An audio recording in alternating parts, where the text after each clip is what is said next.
I arrived in Chicago without warning and found out that my daughter was dying in the hospital. Meanwhile, her husband was having fun at a birthday party. So I burst into the party and said to him, "I have bad news for you."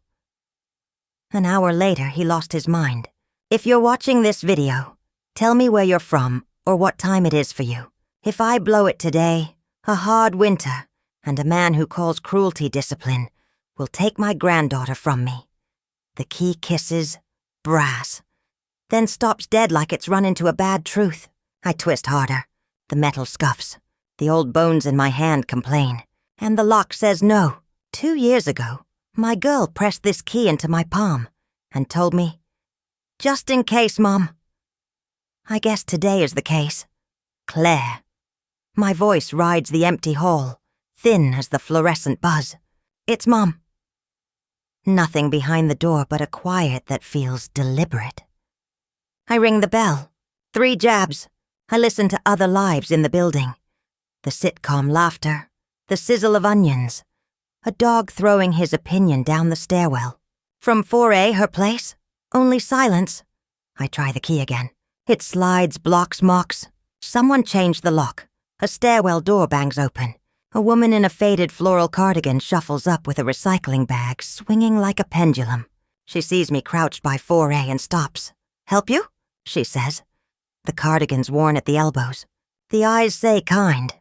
My daughter lives here. Lived. I show her the key like it's a permission slip. "It won't turn."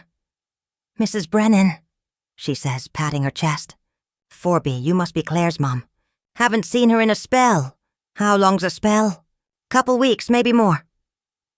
She lowers the bag. But her husband, in and out. Her mouth tightens. With company. Company? Girls young enough to be my granddaughter. Fancy coats, noisy shoes. She looks at my key. "And yeah, that lock's new." The hall tilts a notch, like the building shifted on its old bones. My phone is a weight in my purse. I try her number again. Straight to a recording. I try his Derek Holloway. Straight to voicemail with that smooth voicemail baritone that always sounded like an insurance commercial. I could spit. Mrs. Brennan clears her throat. "You all right, ma'am?" "I will be." Not true yet, but a woman my age learns to speak a thing forward so it has somewhere to land. Outside, Lincoln Park's wind has teeth. It bites through my coat and puts a red edge on every nose going by.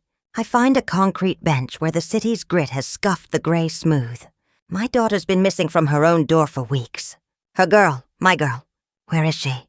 The thought scrapes louder than the lock. The man who calls cruelty discipline loves to talk about toughening a kid up. Building character, he calls it. Today will not be his way. Claire once insisted I upgrade from the flip phone. "Just in case, Mom," she'd said, putting a family locator app on my home screen, a little icon of 2 figures and a pin. Back then, I fussed about privacy and Big Brother. Today I fish out my reading glasses, curse the tiny type and tap the app like it's a prayer. A map breathes open. A blue circle pulses where I sit. Another dot blooms uptown. See Harper's iPhone. Mercy General Hospital. The world stutters. I stand too fast and have to catch the bench with the palm that still remembers what a typewriter feels like. All those years as a school secretary, fingers flying over keys, keeping the principal's calendar straight. Hospital. That explains the lock and the silence.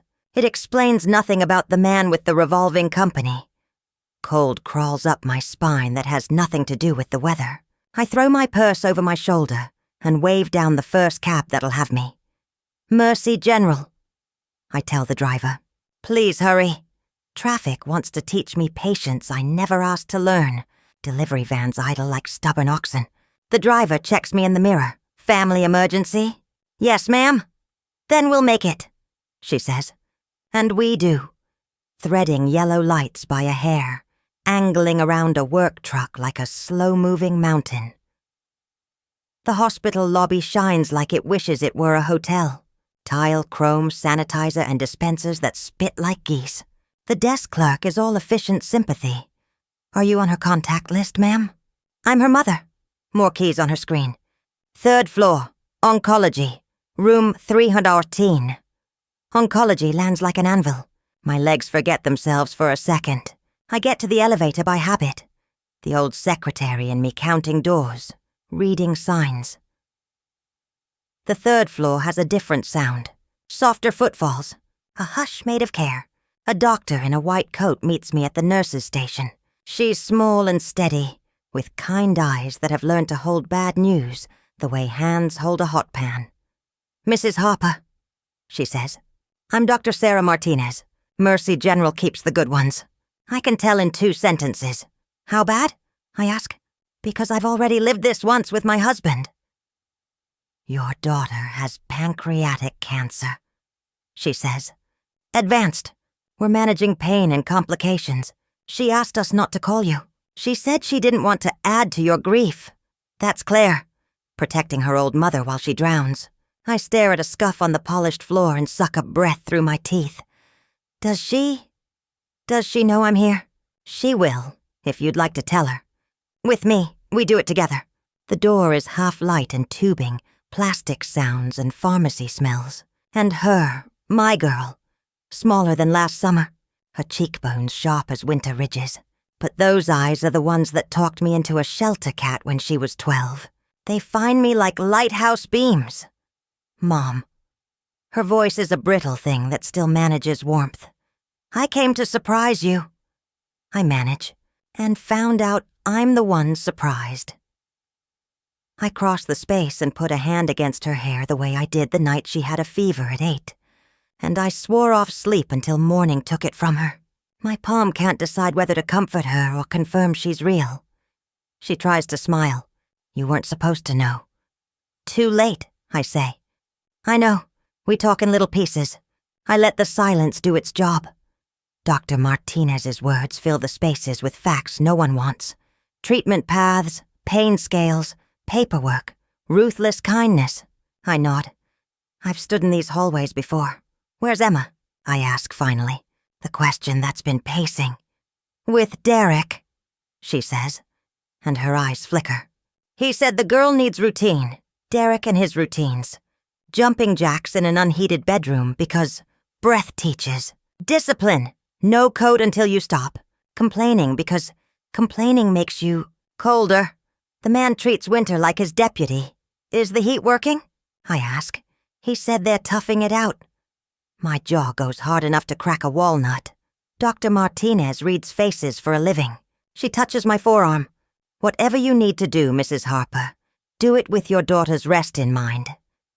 "I will," I tell her. One question more. I clear my throat. "Can security put a list on this room?" "We can," she says. "Give the charge nurse any names we should restrict." I give one. Outside 314, I dial Derek. The call handshakes with his voicemail like a slime-coated fish. I hang up. Then I call Ruth Patterson, who used to keep the bad guys from walking out of corporate vaults with laptops under their coats and now does quiet work with people like me. "Maggie," she says, "I can tell from your hello you need 3 favors and a sandwich." "I need the Sapphire Room's guest list for tonight," I say, "and I need an address check on Derek Holloway." I look through the little square window at my daughter's pale hand on the blanket. "I need it fast." "Give me 20, she says, and I hear keys start traveling under her fingers. While I wait, I do the one thing my hands can manage without shaking. I walk to the cafeteria and buy broth, ginger ale, and the yogurt she loved as a kid. The cashier says, "Rough day?" I nod. "You're doing right being here," she says, and bags the ginger ale double so the cold doesn't leak through. Ruth calls back in 18 minutes. "The Sapphire Room, 7 p.m. tonight," she says. "Private birthday party. Guest of honor is some tech VP named Marcus Chen. Your son-in-law's on the list as a +1. +1 to what? +1 to a woman named Vanessa Cole, 26, marketing associate at the same firm." The cafeteria fluorescents hum like wasps. I thank Ruth. She doesn't ask why I need it. That's why I called her. Back in 314, Claire's asleep. I sit in the chair designed by someone who's never spent a night keeping watch. The vinyl squeaks. I pull my wool cardigan tighter and catalog what I know. My daughter is dying. Her husband is playing house with a girl young enough to be his intern. My granddaughter is somewhere cold, learning discipline from a man who thinks warmth is weakness. And I have 6 hours until a birthday party at the Sapphire Room. I do what women my age do when the world tilts sideways. I make a list. On the back of a pharmacy receipt, I write, Emma's location heat in the apartment. Derek's schedule. Legal options. Allies, the pen is a blue Bic I borrowed from the nurse's station. It clicks like a tiny hammer. I add one more line. Proof, because a woman doesn't walk into a room full of strangers and destroy a man's evening without ammunition. Ruth texts me an address. Derek's new place, not the apartment with the changed lock. It's in Lakeview, 20 minutes by cab if traffic behaves. I kiss Claire's forehead. She doesn't wake. Dr. Martinez catches me at the elevator. Mrs. Harper visiting hours. I'll be back before she knows I'm gone. I say, family emergency. Isn't she the family emergency? There's 2 now. The doctor looks at me the way medical professionals do when they know better than to ask. Be careful, she says. Always am. That's not true either, but it sounds right. The cab drops me at a building that thinks it's better than its neighbors. Glass, steel, and a doorman who looks like he irons his uniform. I walk past him with the confidence of a woman who's signed her name at enough school offices to know that authority is mostly posture. The elevator is mirror and soft lighting. I check my reflection. 67 years old, wool cardigan with 1 button missing, sensible shoes, and a purse heavy enough to be a weapon. I look like someone's grandmother. Good. Unit 1208. I knock. No answer. I press the doorbell and hear it chime something expensive inside. Still nothing. I try the knob. Locked. Of course. But the building has the kind of hallway where trash chutes and utility closets hide in alcoves. I find one. Unlocked, full of mops and the chemical smell of institutional cleaning. And on a hook a ring of keys labeled Master Maintenance. I borrow them. Women my age are invisible in the right context. No one stops me. The 3rd key works. The door swings open on a living room that looks like a furniture catalog. Leather, chrome, art that doesn't mean anything. Cold air pours out like the building's exhaling. Emma? My voice cracks the silence. A door down the hall opens a sliver. A small face peers out. Brown eyes, tangled hair, my daughter's nose. Grandma? I cross the space in 4 steps and pull her into my arms. She's wearing a t-shirt and leggings. No socks. Her skin is cold. Baby, where's your coat? Daddy said I don't need it inside. Inside should be warm, sweetheart. I check the thermostat. 54 degrees. The heat's off. Not broken, off. I flip it on and hear the system groan to life. Emma's room is a careful arrangement of nothing. A bed, a desk, a lamp. No toys, no color. A chart on the wall lists tasks. Make bed. Brush teeth. Jumping jacks. 50. Red? Try me now, no talking back. At the bottom, in Derek's handwriting. Discipline or freedom. My hands shake. I take a photo with my phone. Grandma, are you mad? Not at you, baby. Never at you. I find her coat in the closet. A thin windbreaker meant for April, not January. I wrap her in my cardigan instead. We're going to visit Mommy, I say. Is she okay? I kneel so we're eye to eye. She's sick, but she wants to see you. And I'm going to make sure you're someplace warm tonight. Emma nods. She trusts me the way children trust grandmothers. Completely. Until proven otherwise.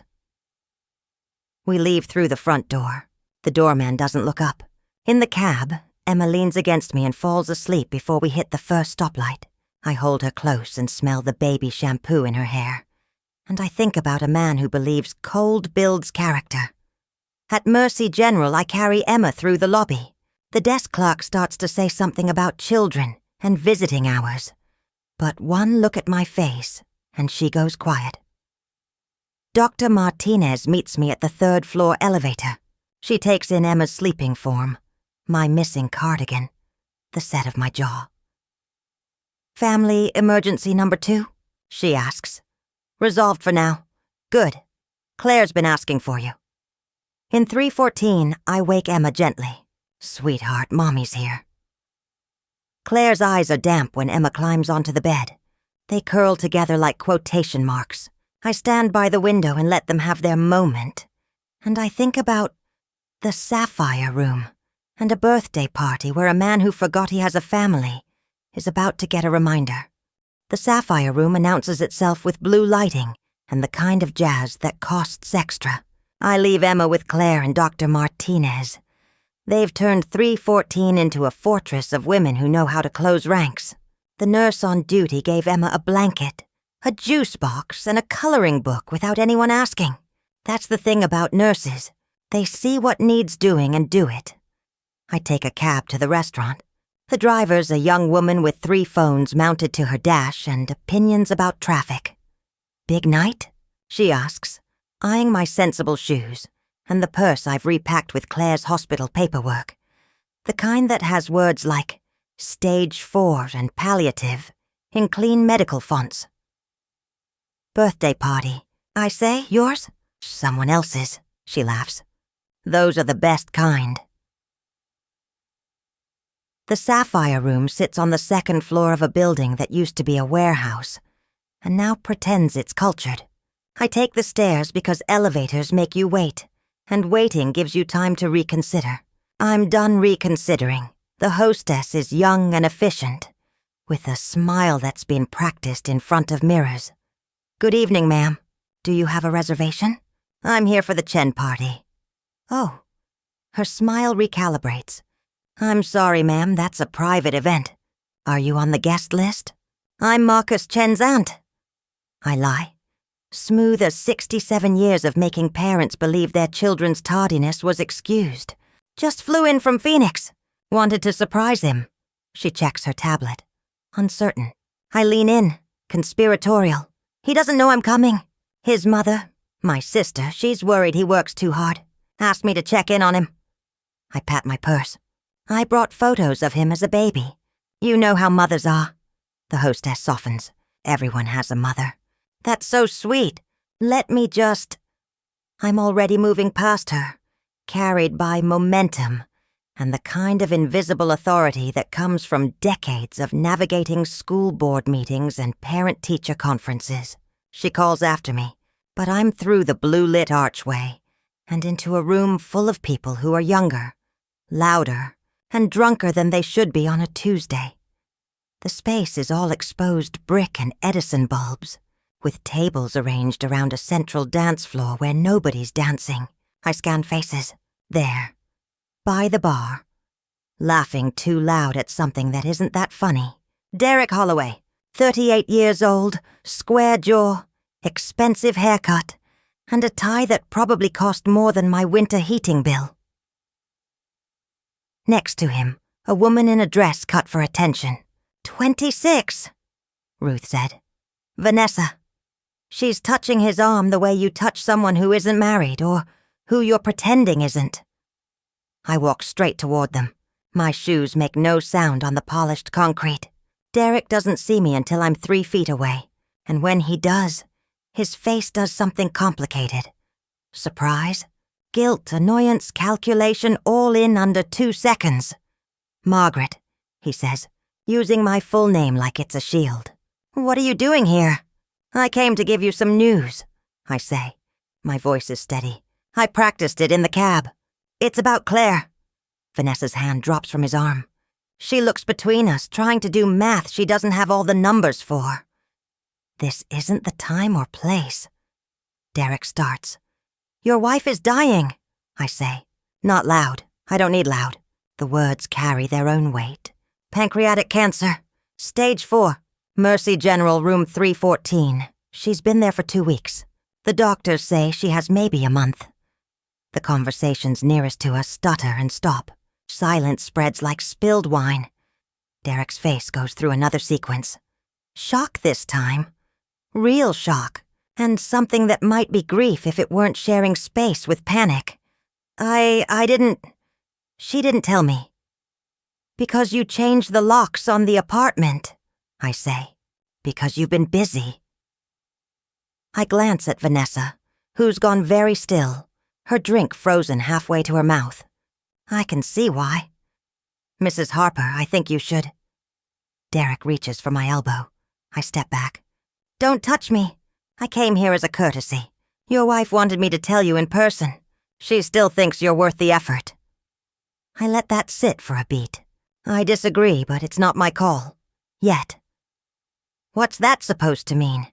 It means Emma is with me now. She was in your apartment, 54 degrees, no heat, wearing a t-shirt. I pull out my phone, show him the photo of the chart on her wall.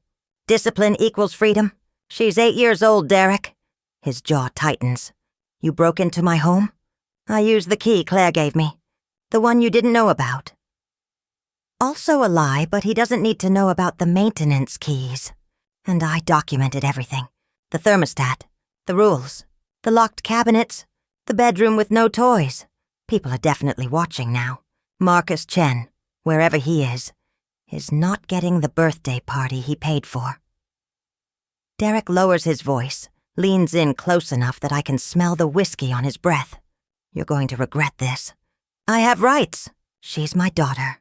And Claire is mine, I say. And right now she's dying in a hospital bed, asking for her daughter, while you're here celebrating someone else's birthday with your girlfriend. Vanessa makes a small noise, something between a gasp and a whimper. She sets down her drink, says, I didn't know, to no one in particular, and walks away fast, heels clicking like punctuation. Derek watches her go, and for a second, the mask slips. He looks like what he is, a man who's been caught and doesn't know which fire to put out first. I'll come to the hospital, he says. Tomorrow. Don't bother. Security has your name. You're not on the visitor list. His eyes go hard. You can't do that. I didn't. Claire did, before she got too sick to sign her own forms. Another lie. But Dr. Martinez will back me if it comes to it. Some doctors understand that medicine includes protecting patients from people who hurt them. I turn to leave. Derek grabs my arm. Not hard, but enough. I look down at his hand, then up at his face. Let go, I say, very quiet. He does. I walk out of the Sapphire room the same way I walked in, invisible, until I needed not to be. Behind me, I hear Derek making excuses to people who aren't listening anymore. The hostess is nowhere to be seen. The stairs feel longer going down.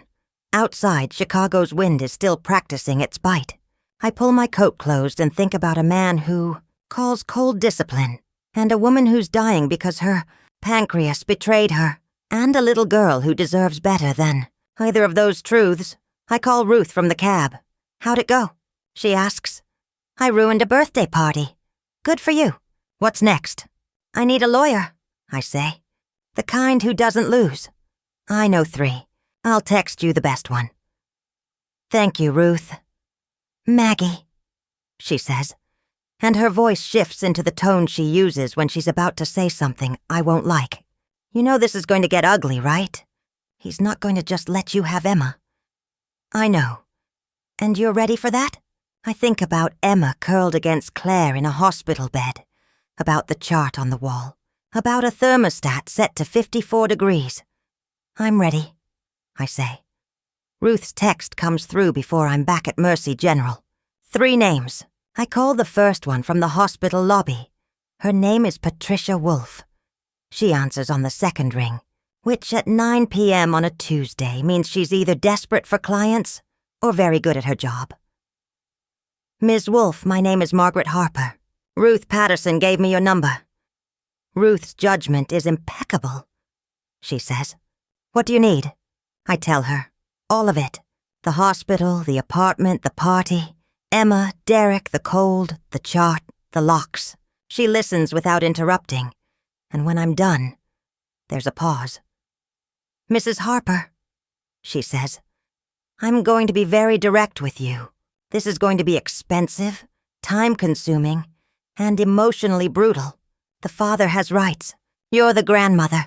Illinois law doesn't favor grandparents in custody disputes, unless there's clear evidence of abuse or neglect. And even then, it's an uphill battle. I have photos, documentation, witnesses. Good, that's a start. But he'll get a lawyer too, and that lawyer will paint you as an overprotective grandmother interfering in a father's right to parent his child his way.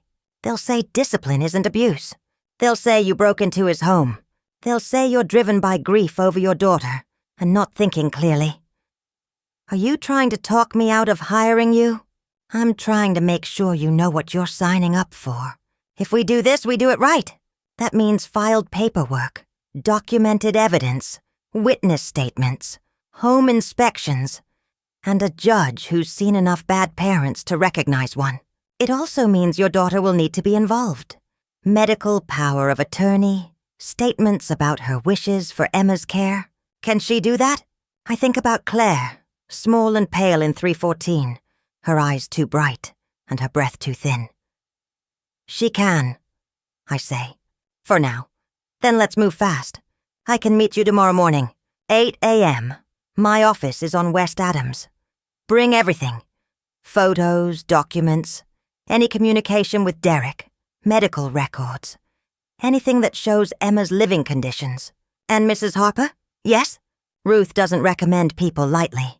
If she sent you to me, it's because she thinks you can win. Let's prove her right. I hang up and go back to 314. Claire is asleep. Emma is curled in the chair I abandoned, wrapped in the nurse's blanket, breathing the deep, even breaths of a child who feels safe. Dr. Martinez is checking monitors, writing notes in handwriting that would fail any penmanship course. Everything all right? She asks quietly. Getting there, I say. She glances at Emma. I pulled some strings. She can stay tonight, but tomorrow we'll need a more permanent solution. I'm working on it. Dr. Martinez nods.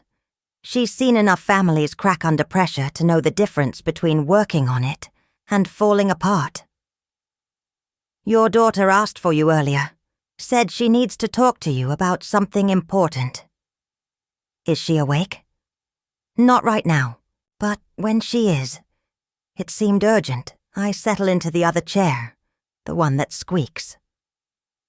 Emma shifts in her sleep but doesn't wake. I watch Claire's chest rise and fall, listen to the machines counting heartbeats, and think about tomorrow. 8 a.m. Patricia Wolfe, West Adams. Bring everything. Morning comes the way mornings do in hospitals, too early, too bright, and smelling like disinfectant and bad coffee. Emma wakes first, disoriented, then sees Claire and relaxes. Can we stay here, Grandma? For a bit, I say. Then we'll figure out what's next. Claire wakes around 6. Her eyes find me immediately, and there's something in them. Determination, maybe. Or fear wearing determination's clothes. Mom, she says, we need to talk. Emma is eating breakfast. The cafeteria sent up. Oatmeal and orange juice and a banana that's too ripe. I move closer to Claire's bed. I'm listening, I say. I need you to promise me something. Anything. Don't promise until you hear it. She takes a breath that costs her. Emma can't go back to Derek. I know that now. I've known it for a while, but I kept thinking. I don't know what I was thinking. That he'd change. That I was overreacting. That discipline was just... She stops, swallows. It's not discipline, Mom. It's cruelty. And I can't fix it because I'm dying. And he knows it. And he's just waiting me out. Claire, let me finish. Please. Another breath. I need you to fight for her. Legally. Not just temporarily. I need you to get guardianship. Full guardianship. And I need to help you do it while I still can. The doctor said. I know what the doctor said. A month, maybe 6 weeks. That's enough time if we move fast. I've been thinking about this all night. I can sign papers. I can make statements. I can do a video if we need to. But Mom, her hand finds mine. You have to promise me you won't stop, even when it gets hard, even when Derek fights back, even when I'm not here to help anymore. The machines beep their steady rhythm. Emma hums something off-key at the other end of the room. I promise, I say. Say it like you mean it. I promise I will fight for Emma until there's nothing left to fight with, and then I'll fight anyway. Claire's grip tightens. Good, because I need you to be scary, Mom. The way you were when that principal tried to say I cheated on the math test in 10th grade. Remember? You walked into his office with a briefcase, full of my homework and a timeline and witnesses, and you didn't leave until he apologized in writing. I remember. Be that for Emma. Be the version of you that doesn't take no for an answer. I'm already her, I say. And I am. Somewhere between the locked door and the cold apartment and the birthday party I crashed, I became the kind of grandmother who doesn't ask permission. Dr. Martinez comes in at 7 with papers. Medical power of attorney, advance directives, guardianship preference forms. Claire signs everything with a hand that shakes but doesn't hesitate. Dr. Martinez notarizes each page, and her signature is firm and clear. This will hold up, she says. I'll make copies for the hospital records and for your attorney. Thank you, Claire whispers. You're doing the right thing, Dr. Martinez says. And then, quieter, I have a daughter too. If it were me, I'd want someone like your mother in my corner. At 7:45, I kiss Claire's forehead and Emma's cheek and take a cab to West Adams. Patricia Wolf's office is in a building that's seen better decades, but still has good bones. The elevator creaks. The hallway smells like old carpet and confidence. Her office door says, Wolf and Associates Family Law, in gold letters that need repainting. I knock. A voice says, It's open. Patricia Wolf is 50-something, with grey hair she doesn't bother to dye, and glasses on a chain around her neck. Her desk is organized chaos, files, legal pads, 3 coffee mugs in various states of empty. Mrs. Harper, she says, standing to shake my hand. Her grip is firm. You're punctual. I like that. I brought everything, I say, and unload my purse onto her desk. Photos of the apartment, the thermostat reading, the chart on Emma's wall, printouts of Derek's social media, him at restaurants, bars, events, always with Vanessa, never with Emma. Text messages from Claire about missed visits, forgotten birthdays, broken promises, Dr. Martinez's notes about Claire's condition, and her stated wishes for Emma's care. Patricia puts on her glasses and goes through it all, piece by piece, making notes on a yellow legal pad. When she's done, she looks up. This is good, she says. Really good. We have documentation, third-party witnesses, medical professional statements, and a clear pattern of neglect. The cold apartment alone is actionable, especially with a child Emma's age. The changed locks show intent to exclude the mother. The girlfriend at the party demonstrates misplaced priorities during a family crisis. So we can win? We can fight, she says. Winning depends on the judge, the timing, and how hard Derek pushes back. But Mrs. Harper, I'm not going to lie to you. He's the biological parent.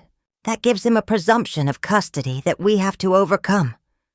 Our best shot is to move fast, file for emergency temporary guardianship based on immediate danger to the child, and build from there. How fast? Today. I'll draft the petition this morning. We'll file this afternoon. There'll be a hearing within 48 hours. Probably Thursday. You'll need to testify. So will Dr. Martinez, if she's willing, and we'll need Emma evaluated by a social worker. Will Emma have to testify? Not in front of Derek, no. The judge might interview her privately, but we'll do everything we can to keep her out of the courtroom. She's 8. She shouldn't have to choose between her father and her grandmother in public. What do I need to do? Patricia slides a form across the desk. Sign this. It's the retainer agreement. My rate is $300 an hour. I'll need $5,000 up front. After that, we bill monthly. If we go to trial, it could run $20,000, $30,000. Maybe more.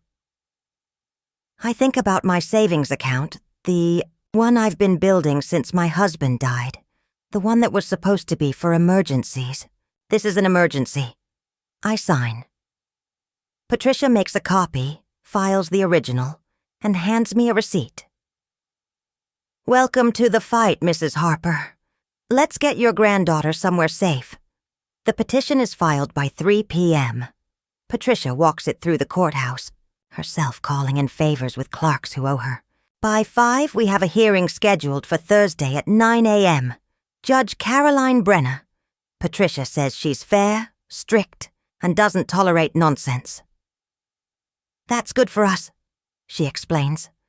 Brenner's seen every custody trick in the book. If Derek's lawyer tries to play the grandmothers are overreacting card, she'll shut it down fast. I go back to Mercy General. Derek's been calling 6 times, according to my phone. I don't answer. Let him sweat. In 314, Claire is awake and alert.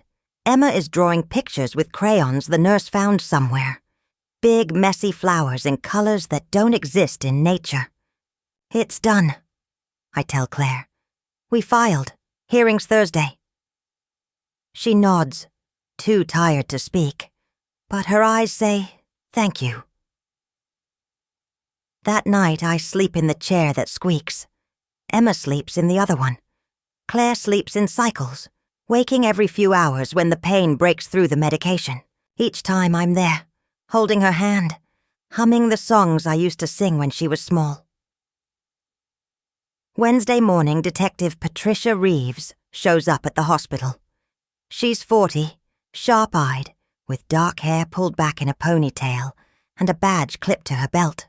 Mrs. Harper, I'm Detective Reeves. Patricia Wolfe asked me to stop by. She said she was calling in favors, I say. Are you one of them? I'm the favor. She pulls out a notebook. I need to take your statement about the conditions you found at Derek Holloway's apartment. And I need to see Emma, if that's all right. Just to observe.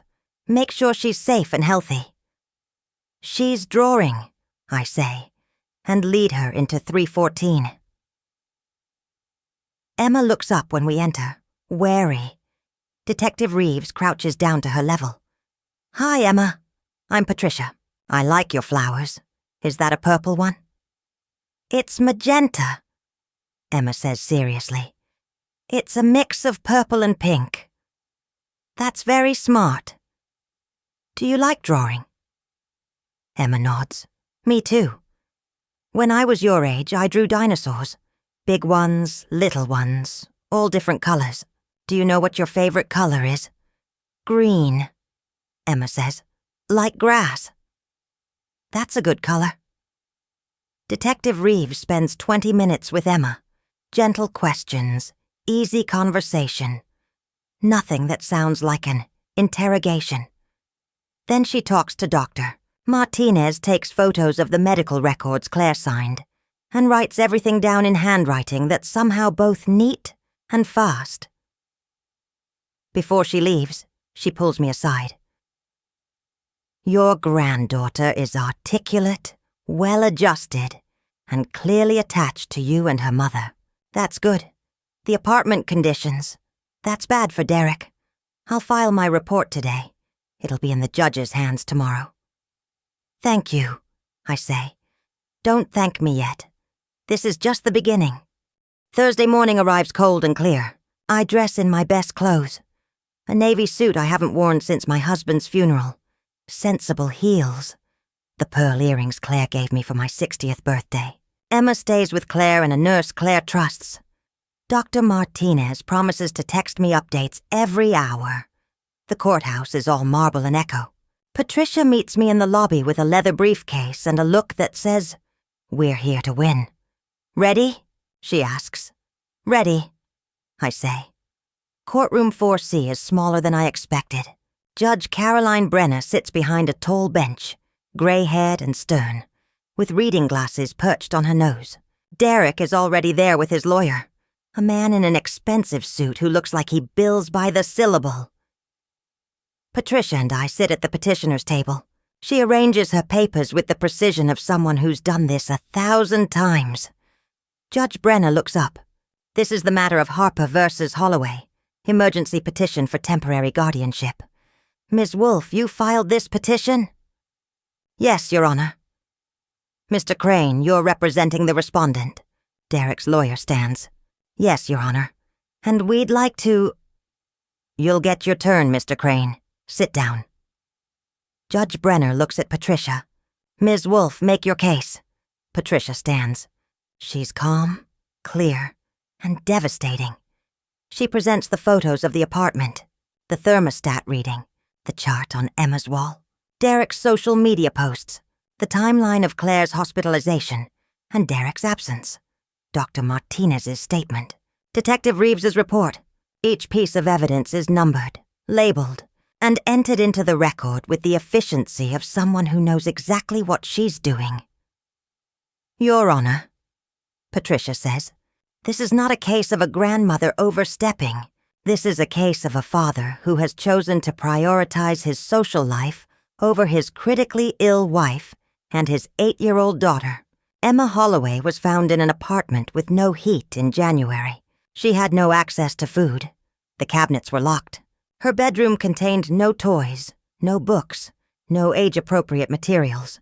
Her father's discipline chart required 50 jumping jacks before breakfast. She's 8 years old, Your Honor. This isn't discipline. This is neglect. Mr. Crane objects 3 times.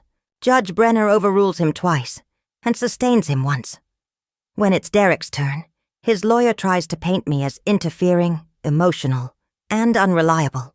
He says I broke into Derek's apartment. He says the heat was temporarily off due to a maintenance issue. He says the discipline chart is a tool for teaching responsibility. He says Derek loves his daughter and is devastated by his wife's illness. Judge Brenner listens to all of it with a face that gives nothing away. Then she asks Derek a question. "Mr. Holloway, when did you last see your daughter?" Derek hesitates. It's been a few days. I've been dealing with work stress. How many days? Maybe 10 days. And your wife is in the hospital with terminal cancer. When did you last visit her? Longer hesitation. I didn't know she was hospitalized until Tuesday night. You didn't know your wife, the mother of your child, was hospitalized for 2 weeks with stage 4 cancer. She didn't tell me. She shut me out, Mr. Holloway. You changed the locks on the apartment you shared with her. Is that correct? Yes, but why? Derek looks at his lawyer. His lawyer looks at the table. I needed space, Derek finally says. Judge Brenner takes off her glasses. You needed space while your wife was dying, and your daughter needed stability. Do I have that right? Your Honor, my client. Mr. Crane tries. I'm talking to your client, Mr. Crane. Judge Brenner looks at Derek like he's a disappointing book report.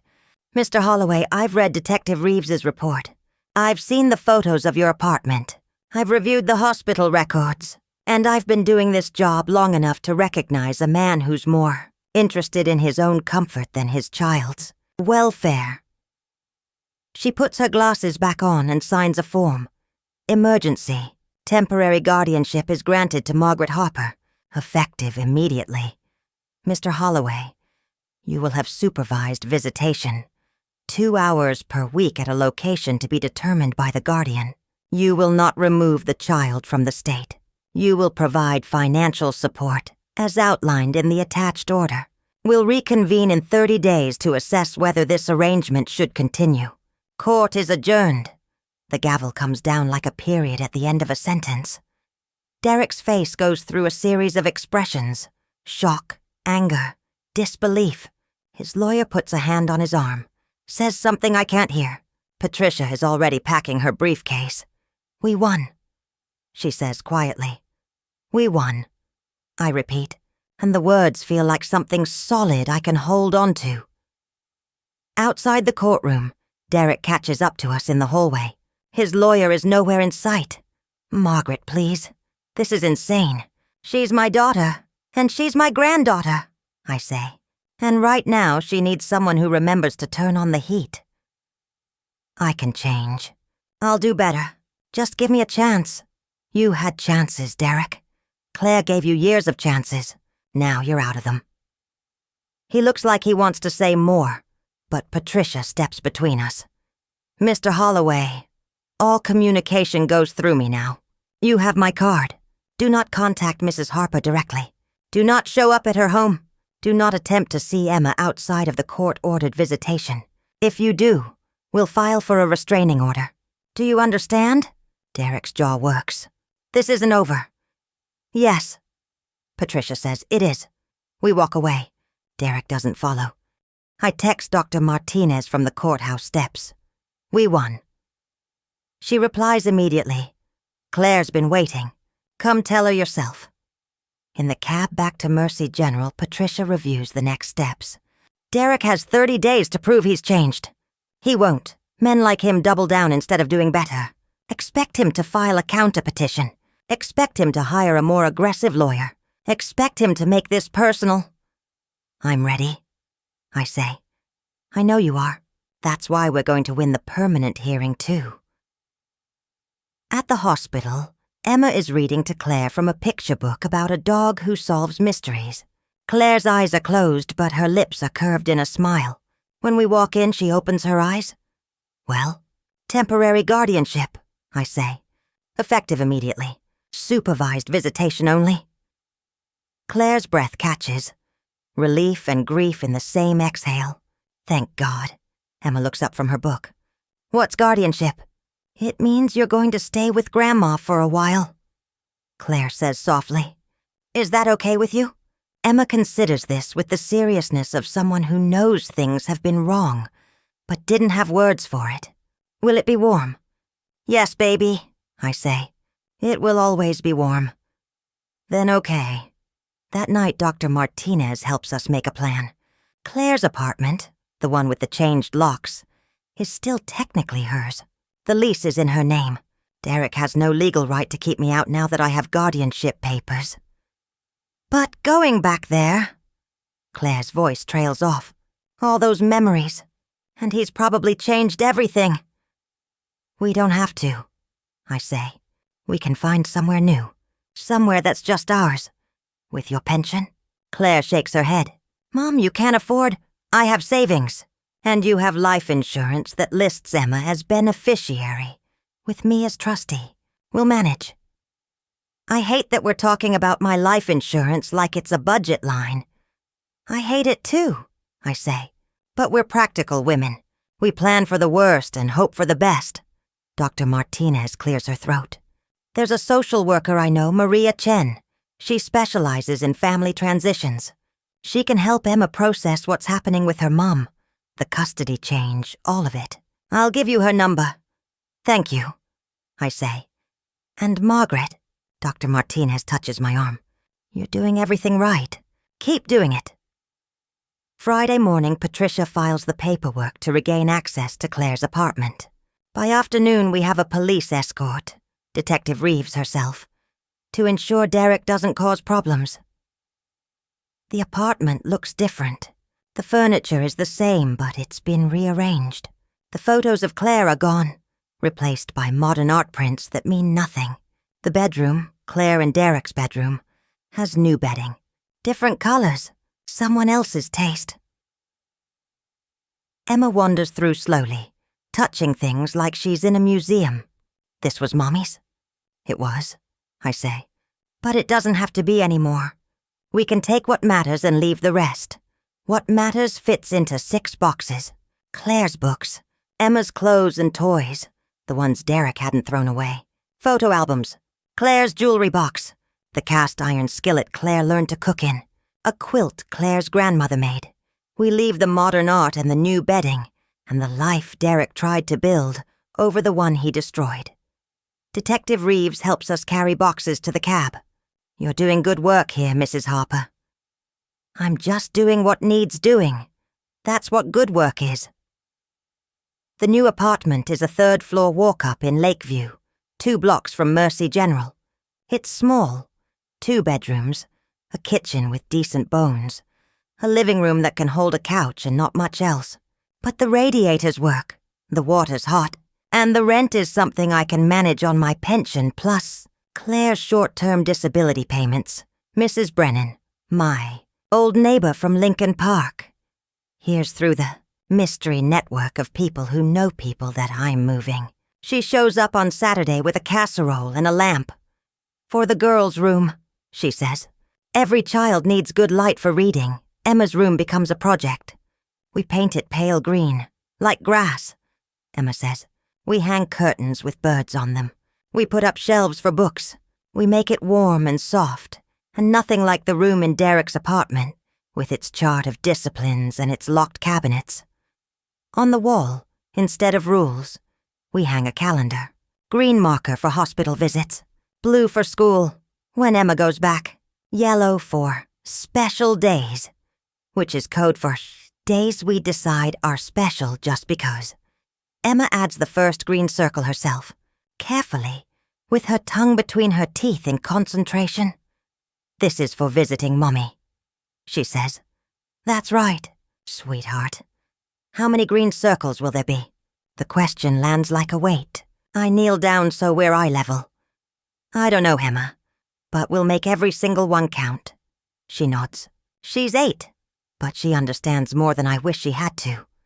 Claire's condition deteriorates faster than anyone expected. By the 2nd week of March, she's on a morphine drip that keeps the pain at bay but steals her clarity. She has good hours and bad hours. We visit during the good ones. On a Tuesday that smells like wet concrete and early spring, Claire asks to see Patricia Wolfe. Patricia comes to the hospital with her briefcase and her yellow legal pad and sits beside Claire's bed like she's taking notes in court. I want to record a video, Claire says. Her voice is thin but determined. For the permanent custody hearing. In case I can't testify. Are you sure? Patricia asks gently. It's not easy talking about this on camera. I'm dying, Claire says. Nothing about this is easy, but Emma deserves someone who'll fight for her. And if I can help my mom do that, then I'm going to. Patricia sets up her phone on the bedside table. I hold Claire's hand. Emma is with Maria Chen, the social worker, having what Maria calls processing time, over hot chocolate and crayons. Ready? Patricia asks. Claire nods. The video is 11 minutes long. Claire talks about her marriage to Derek, how it started good and went bad slowly, like water wearing down stone, how the discipline got harsher, how Emma started flinching, how Derek said it was love, tough love, the kind that builds character, how Claire believed him because she wanted to, because leaving meant admitting she'd chosen wrong, and admitting that felt like failing Emma. She talks about the locks changing, about coming home from a doctor's appointment to find her key didn't work, about Derek's excuses, just temporary, for security. You understand, right? She talks about being diagnosed and not telling him because she knew he'd use it, that he'd wait her out, that he'd take Emma and call it discipline, and Claire would be too sick to stop him. I'm not a perfect mother, Claire says to the camera. I made mistakes. I stayed too long. I believed too much. But my mom is the strongest woman I know. She raised me by herself after my dad died. She worked 2 jobs so I could take dance lessons and go to summer camp and have the childhood she didn't. And she loves Emma the way I wish I'd been brave enough to love her. Fiercely, without apology, without fear. Her voice breaks. I squeeze her hand. If I could choose anyone in the world to raise my daughter, it would be her. It is her. Please don't let Derek take Emma. Please. She deserves warmth. She deserves green circles on a calendar. She deserves better than a man who thinks cold builds character. Patricia stops recording. Claire closes her eyes, exhausted. That was brave, Patricia says. That was necessary, Claire whispers. The permanent custody hearing is scheduled for April 15th. Claire dies on April 9th at 4:47 in the morning, with me holding one hand and Emma holding the other. It's not dramatic. There's no music, no profound last words. Just a long exhale and a stillness that fills the room like water. Emma looks at me with eyes too old for 8. Is she gone? Yes, baby. Does it hurt? Not anymore. We sit with her for an hour. Dr. Martinez comes in, checks for a pulse that isn't there, and makes the official pronouncement. A nurse brings paperwork. I sign it with a hand that's steadier than I expected. Emma doesn't cry. Not then. She'll cry later. In the apartment, in her pale green room, into the pillow that smells like the lavender detergent I use. But in the hospital, she's quiet, holding her mother's hand long after it's cold. Can we take her flowers? Emma asks. We can bring her flowers, I say. But your mom's not in the hospital anymore, sweetheart. I know, Emma says. But can we still bring flowers? To where we bury her? Yes, we can always bring flowers. We bury Claire on a Thursday that pretends spring is here to stay. The service is small. Dr. Martinez, Patricia Wolfe, Detective Reeves, Ruth Patterson, Mrs. Brennan, a handful of Claire's old friends who heard through Facebook and came to say goodbye. Derek shows up. He stands at the back in a black suit that looks rented and doesn't speak to anyone. Emma sees him and moves closer to me. Why is Daddy here? Because he loved your mom once, I say, even if he forgot how to show it. At the cemetery, Emma drops a green circle cut from construction paper into the grave before they lower the casket. For Mommy, she says, so she knows we were here. After, people bring food to the apartment. Casseroles, cookies, a ham someone baked. The fridge fills up. Mrs. Brennan organizes it all with the efficiency of someone who's been to too many of these gatherings. Derek tries to approach me. Patricia steps between us. Not today, she says. I just want to talk to my daughter. Not today. He leaves. Emma watches him go from the window. Is he sad? Probably, I say. Good, Emma says. And then, softer. Is that mean? No, baby. That's honest. The permanent custody hearing happens on schedule. Patricia submits Claire's video. Derek's new lawyer, a woman this time, sharper and meaner than Mr. Crane, objects, calls it prejudicial, and recorded under duress. Judge Brenner watches the video anyway. When it's over, she takes off her glasses and looks at Derek. Mr. Holloway, I'm going to ask you a question, and I want you to think very carefully before you answer. Do you love your daughter? Of course I do. Then why weren't you at her mother's funeral? I was there, in the back. I didn't want to cause a scene. You were there for 7 minutes. I know because Detective Reeves documented it. 7 minutes, Mr. Holloway. Your wife, the mother of your child, was buried and you stayed for 7 minutes. I was grieving. You were at a bar an hour later. I know because your social media check-in at the Brass Tap was time-stamped 2:34 p.m. The funeral ended at 2:15. Derek's lawyer tries to object. Judge Brenner ignores her. Mr. Holloway, I've read the updated reports from Detective Reeves. I've reviewed the home visit conducted by Child Protective Services at Mrs. Harper's apartment. I've seen the photographs of Emma's new bedroom. Warm, safe, age-appropriate. I've read the statements from Emma's therapist, Maria Ahnen, who says the child is thriving in her grandmother's care. And I've watched your late wife beg me, from a hospital bed, to protect her daughter from you. She picks up a pen. Permanent legal guardianship is granted to Margaret Harper. Mr. Holloway, your visitation is reduced to once per month, supervised, at a facility to be chosen by the guardian. You will pay child support as outlined in the state guidelines. You will have no decision-making authority regarding Emma's education, medical care, or general welfare. If you wish to appeal, you may do so. But I'm noting for the record that I find your conduct throughout these proceedings to be a demonstration of profound parental failure. The gavel comes down. Derek stands. For a moment, I think he's going to shout, to make a scene, to do something that proves Judge Brenner right. Instead, he looks at me. Really looks at me. And what I see in his face isn't anger. It's something worse. Resignation. The look of a man who knows he lost something irreplaceable and can't remember when he decided it wasn't worth keeping. Take care of her, he says. I will, I say. He walks out. His lawyer follows. I watch them go and feel nothing. No triumph. No satisfaction. Just the quiet certainty that Emma will be warm tonight and every night after. Spring turns to summer. Emma finishes 3rd grade. A new school, closer to the apartment, with a teacher who knows about loss and how it sits in small bodies. She makes a friend named Sophie who likes dinosaurs and has a dog named Biscuit. They have play dates. They trade stickers.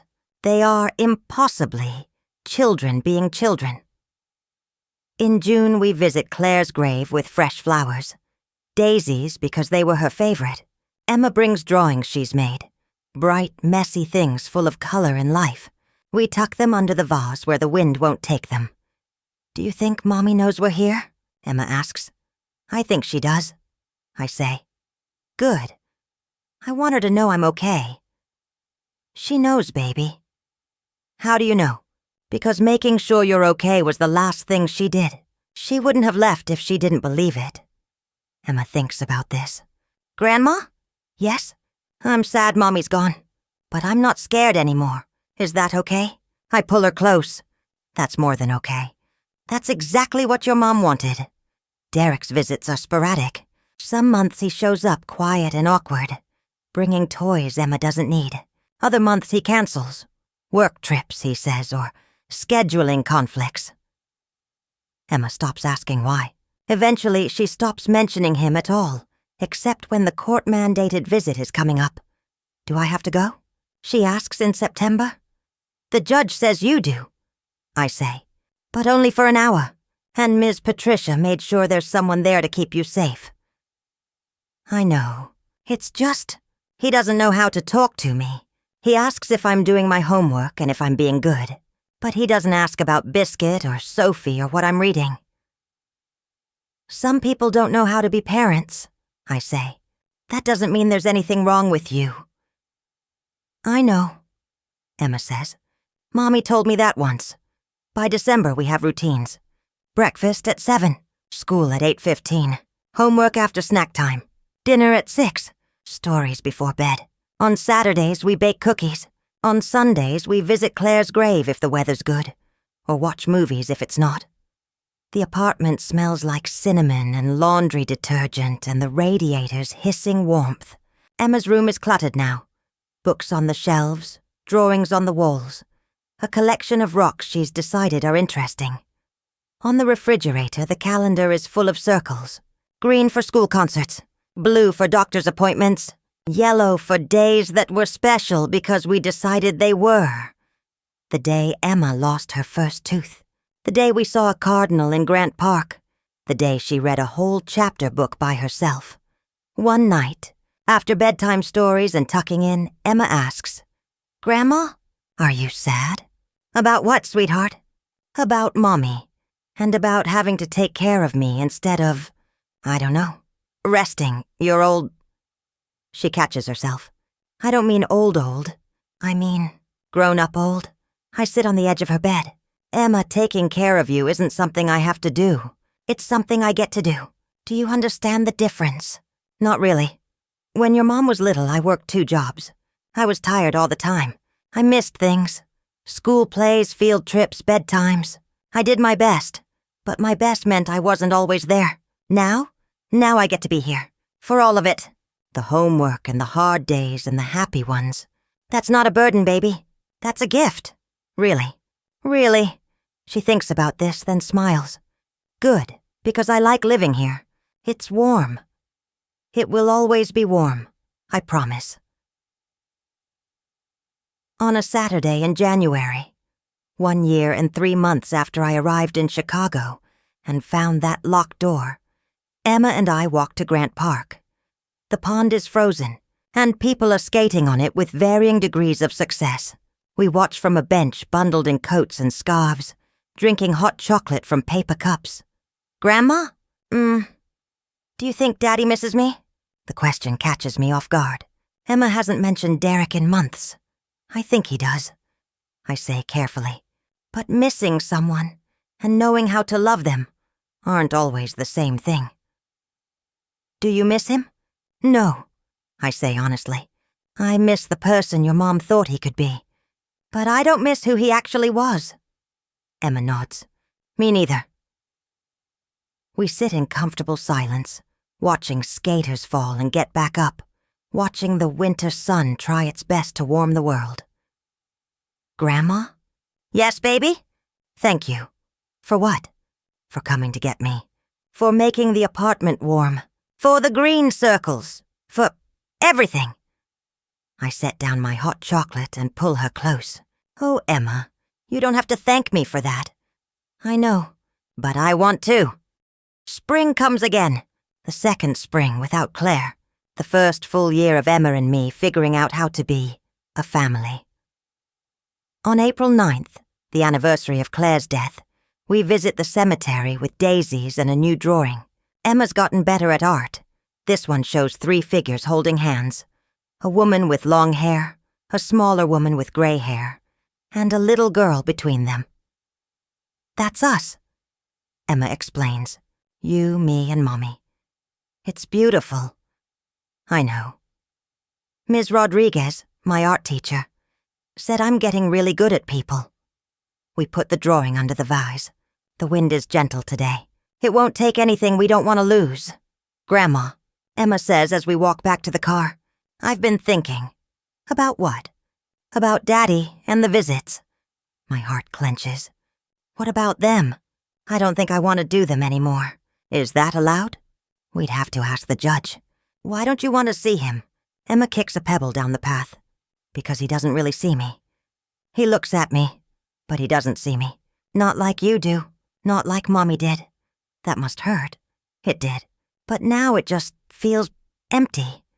Like going through the motions because someone said we have to. And I don't want empty anymore. I want full. Like our calendar. Like our apartment.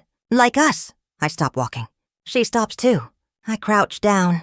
My knees complain, but I ignore them and look her in the eye. Emma, if that's what you want, I'll talk to Patricia. We'll talk to the judge. But I need you to be sure, because this is a big decision. I'm sure, she says. I've been thinking about it for a long time. Since Christmas, when he forgot my birthday was the next week. Your birthday's in November. I know. So does he, supposedly. But he asked me if I was excited for my birthday party in December, and I said it already happened. And he said, oh, right, like he forgot I existed until that visit. The anger comes quick and hot, but I keep it off my face. Okay, I'll call Patricia on Monday. Thanks, Grandma. Always. Baby, always. Patricia files the motion to terminate Derek's visitation rights based on Emma's request and his pattern of disengagement. Derek doesn't fight it. His lawyer sends a 1-paragraph response, agreeing to the termination in exchange for a reduction in child. Support Judge Brenner signs the order without a hearing. I've seen men like Derek Holloway before. Patricia tells me over coffee in her office. They want the title without the work. When the work gets hard, they disappear. Emma's better off without him on the calendar. I know, I say, but I wish she didn't have to know it. She'll remember you, Maggie, not him. She'll remember the warm apartment and the green circles, and the grandmother who fought for her. That's the story she'll tell. Emma turns 10 on a cold November day. We have a party, small, perfect. Sophie comes, and 2 other friends from school. Mrs. Brennan brings a cake. Patricia brings a board game. Detective Reeves stops by with a police badge sticker and a promise to teach Emma about forensics when she's older. Emma blows out 10 candles and makes a wish she won't tell anyone.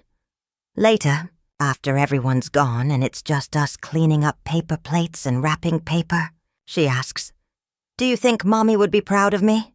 "I think she'd be so proud she wouldn't know what to do with it," I say. "Good," Emma says. And then, "I'm proud of us too, you and me. We did good, didn't we?" "We did very good, baby." That night, I sit in my chair with a cup of tea and look at the calendar on the refrigerator. It's full of circles. Green, blue, yellow, red, for holidays. Purple, for just because. A whole year of days that mattered, documented in marker. We didn't win anything flashy. We didn't get revenge or vindication, or the satisfying ending where the bad guy learns his lesson. Derek didn't change. He just faded. And that's fine. Better than fine. What we won was simple. Warmth, safety, routine, love. The radiator hums. The windows are sealed tight against the Chicago wind. Emma sleeps in a room full of color and light. And I sleep, knowing I kept my promise to Claire. That's the story. That's enough. Epilogue. 2 years later. Emma is 12 now. Taller, smarter, louder, in the way adolescence makes children loud. She plays soccer. She's learning guitar. She has strong opinions about music I don't understand, and books I pretend to have read.